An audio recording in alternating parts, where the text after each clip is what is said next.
Kitchen Chemistry Activity 1. All throughout the week, you're going to be doing the scientific method. You're going to be using it with everything you do. You'll even pause the camp once in a while and say, what are we doing right now?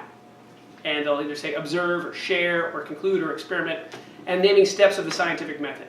Now, as kids get older and go into different grades, they actually use different forms of the scientific method, which is a mixture of science and engineering. But right now, for our younger campers, we do the scientific method. It's kind of like training wheels, just to get them started and used to the idea that there are steps that we follow that lead to learning new things. So, here's the scientific method. Everybody say, observe!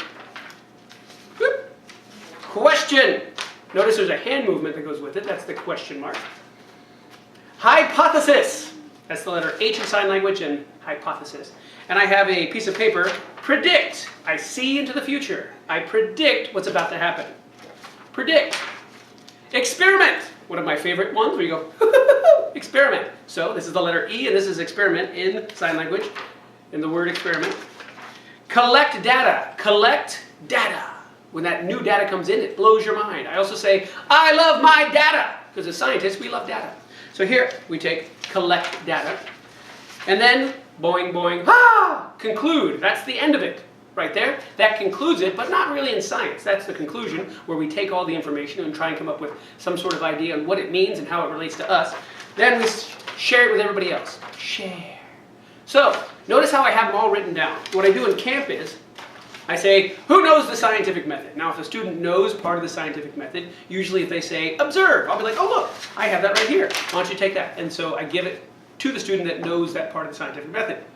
A lot of them don't know the scientific method. So I say, well, here I have all these papers, and I have them in order, and I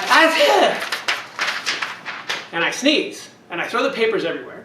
And I say, oh man, can one of you get that one, and one of you get that one? And as they pick up each of the scientific methods, I have them stand up around me. And I say, okay, well there is a basic order to this thing, because it happens naturally. We all make observations, we all ask questions, we all like to guess what's about to happen. And it happens all day and so fast most of the time, we don't even realize we're doing it. But the experiment part, and the conclusion part, and collecting data, that's a very conscious part of the scientific method. So, we have the kids come up, we get them in order, the basic order of the scientific method, and just review what each step is and why is it important to learning. That's how I start kitchen chemistry, scientific method.